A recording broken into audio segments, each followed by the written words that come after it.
Les députés ont adopté la nuit dernière une série de mesures sur le suivi des anciens terroristes à l'issue de leur peine de prison.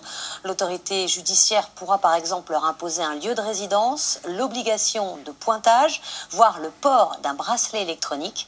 Quelques dizaines d'anciens terroristes sortent chaque année de prison. Question-réponse avec Lionel Feuerstein et Christophe Hilary.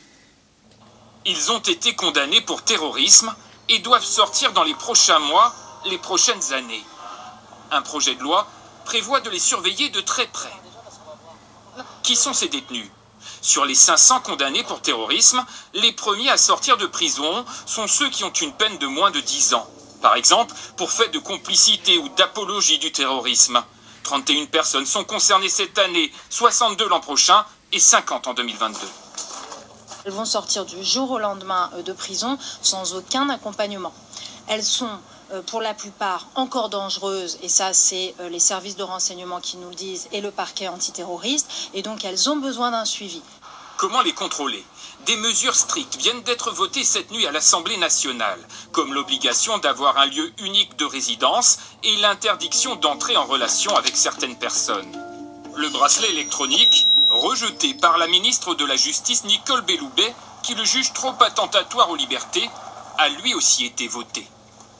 Une mesure jugée incontournable pour l'ancien patron du RAID et député de la majorité. Ce bracelet électronique-là, ça n'est pas une peine, c'est une mesure de sûreté. Et la mesure de sûreté repose en France sur le volontariat.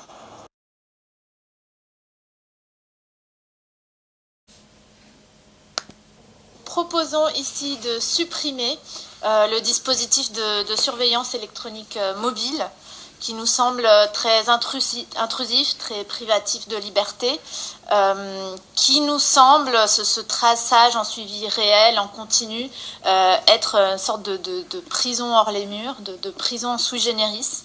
Et on est préoccupé par le recours de plus en plus récurrent à ce type d'outils, parce que ça nous emmène vers un modèle de société que nous partageons pas. À mon sens, ce placement sous surveillance électronique mobile, et en cela j'illustre la réserve que j'avais dans le propos liminaire que j'ai tenu à l'issue des discussions générales, à mon sens, cette mesure s'apparente à une peine. Et je crois que supprimer cette possibilité éviterait un risque d'inconstitutionnalité pour ce texte. Sur sa nécessité, en fait, on est assez convaincu en écoutant les acteurs, notamment le PNAT et puis le directeur général de la sécurité intérieure, que finalement, et je l'ai déjà dit préalablement, ce qui était très utile, c'était le pointage, parce qu'effectivement, vous l'avez rappelé, Madame Forteza,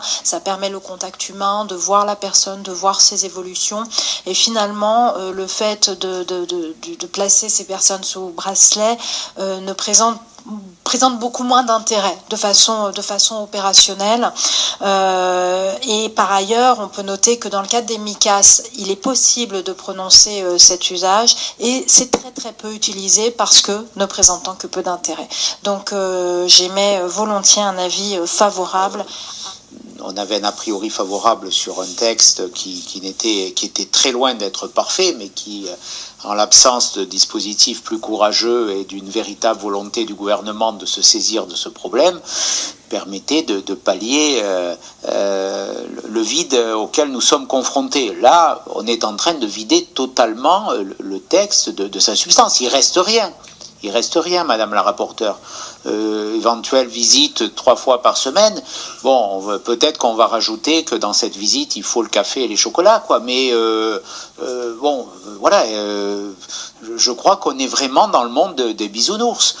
Monsieur Gauvin, vous savez très bien que le placement sous surveillance électronique géolocalisée, il est rarement utilisé parce que il y a aujourd'hui des problèmes techniques, parce qu'il y a un coût très élevé. Ce sont ça qui s'opposent à ce dispositif qui, tous les services de renseignement le disent, est très utile. Le bracelet géolocalisé pour un individu très dangereux, c'est naturellement utile, pertinent. Là, on parle d'individus dangereux, très dangereux même, qui peuvent passer à l'acte en matière de terrorisme dans l'immense majorité des cas, de terrorisme islamiste. terroristes. Donc voilà, je suis un peu abasourdi, un peu stupéfait que vous reveniez sur cette disposition qui, quand j'ai lu le texte, bon, j'ai dit il n'y a pas grand-chose, mais pourquoi pas. Mais ça, objectivement, c'est un progrès. Là, il n'y a plus rien. Oui,